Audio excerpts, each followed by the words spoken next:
Welcome, everyone, to another Thrive Thursday. Here with these wonderful people, Lori Kuhn and Rachel Bellotti. I'm Shane Reed, and we want to talk about Rachel's article called Be What You Wish to See, and tell us a little bit about it. What was the inspiration behind it, and then what do people, why did you write it again? So I had a really cool conversation with a bunch of people around trust. And it was something that they wanted to have more of and embody more, and that it was like this thing that without it, things couldn't happen. And so it felt like this like linchpin. And we were having this conversation, and unanimously we all agreed like trust is such an important part of living and running a business and being in relationship with people. Yet it was like, I want it. And so there was this unanimous acknowledgement that it didn't exist. Like the conversation was coming from a place of deficit. And so the conversation didn't necessarily go there right away, but it eventually turned to, okay, I am actually conditionally living from a place of, I want trust, but I can't have it until somebody else shows it to me. And then I can be in a place of trust. And I started actually feeling all these other places in my life where I actually conditionally lived like that. So whether it was relationships that I've been in where I was like, I want to love that person, but I'm afraid that they're going to hurt me. So I need to hear and see, like, you say I love you first, and then I'll say it back. Or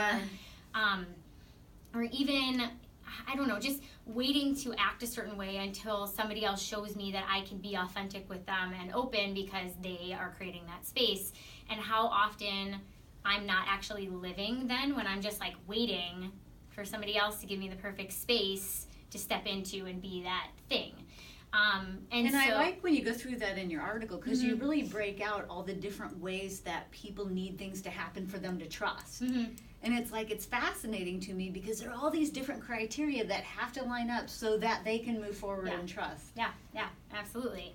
So where we went with the conversation, which was really cool, was what if we just flip the script? And what if you just decide right now, I want to experience trust, so what if I am just trusting? What if I set the intention to just trust? And what does that feel like? Because ultimately, we want to feel that way. And so I think as I've explored this, sometimes I didn't even really know what that felt like. And so it was paying attention to my day around what I'm feeling, and when I am feeling trust or I am feeling love, being like, oh, that's what this feels like.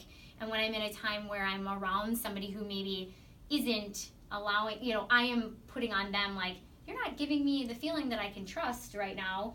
What if I tapped into that trust and just started there regardless of how... Tapping into my own trust. Right. Yeah. And so now I'm not having to be at the mercy of the world around me. I can just choose to be how I want to be, what I want to see. Yeah. There you go. Yeah. Well, that's cool. And energetically, I think that through our experiences, I know that I've been in a position where, if you're asking yourself the question, hey, can I really trust this person or whatever, that comes across to the other person like, can I actually trust this person? Right. And so it's like this weird dance where it's never going to line up. Yeah. Or it will line up in just the perfect scenario, as opposed to, putting yourself in that space, coming from the place of, okay, I want to experience trust, and therefore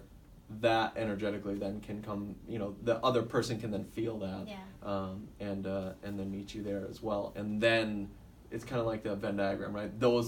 There are more opportunities for those two places to intersect then, as opposed to always having this no man's land in between. Yeah, absolutely.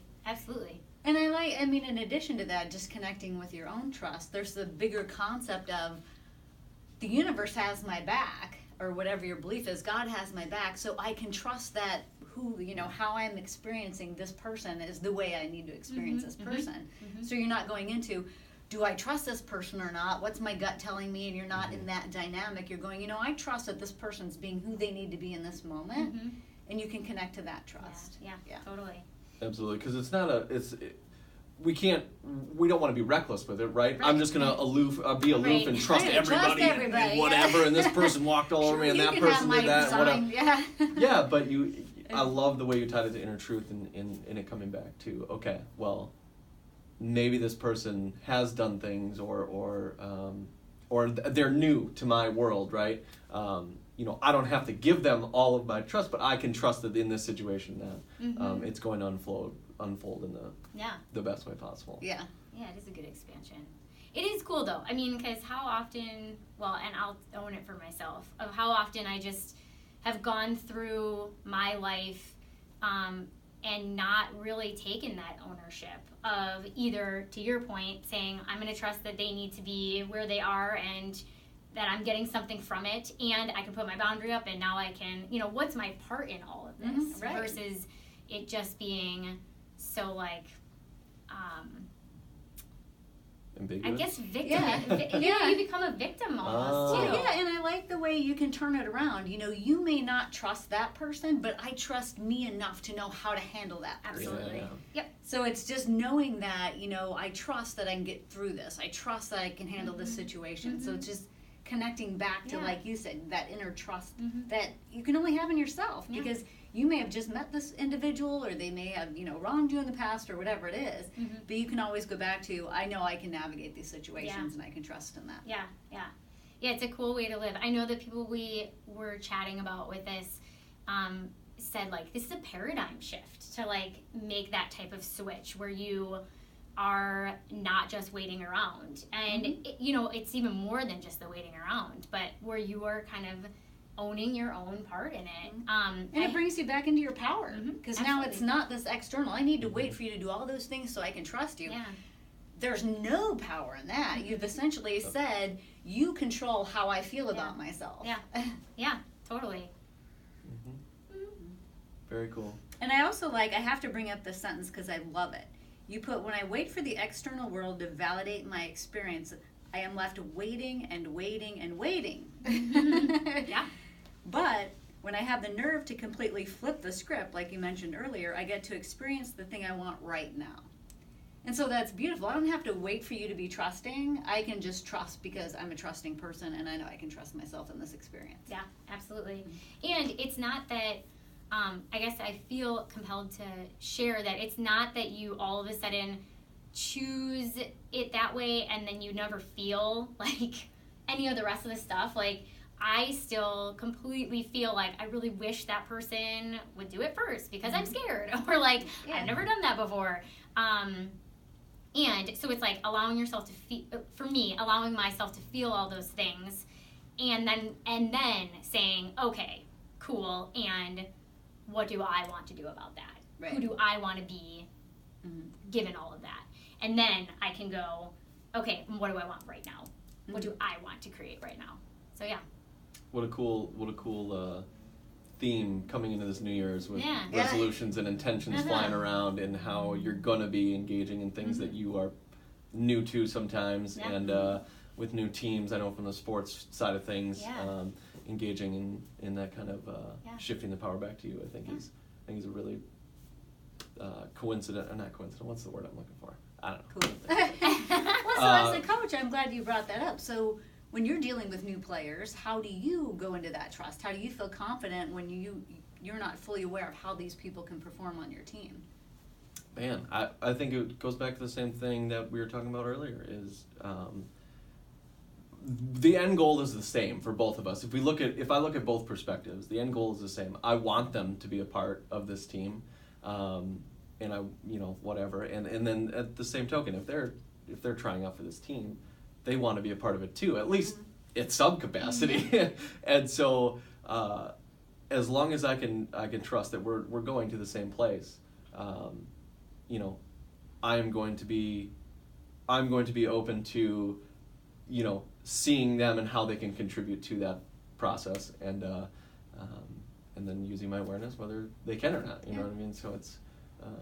And that's exactly how it works in business. Yeah. I mean, it's very cool. That's Okay. exactly how you're all in this company because you have some innate belief in this company and you all want it to succeed because you're all benefiting from it succeeding. Yeah. And so you have to trust that that's why everybody's where they are within that corporation to move it forward, just like your team. Absolutely. And then trusting yourself in knowing that if you do see somebody that's not going, does not answer the question in the same way, that you have the strength and ability to say, all right, well, it's not going to work out. Right, or to have the appropriate conversation. Right, exactly. Yeah. Exactly. Awesome. Well, Rachel, any last thing you wanted to just touch on once again, or highlight from it and from the article? I think so.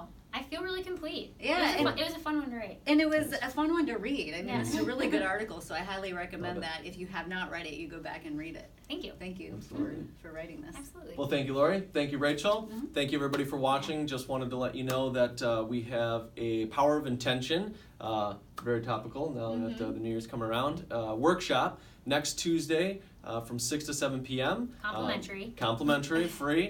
So please come and check us out, see how we thrive. And then HPT is also starting up at the end of the month.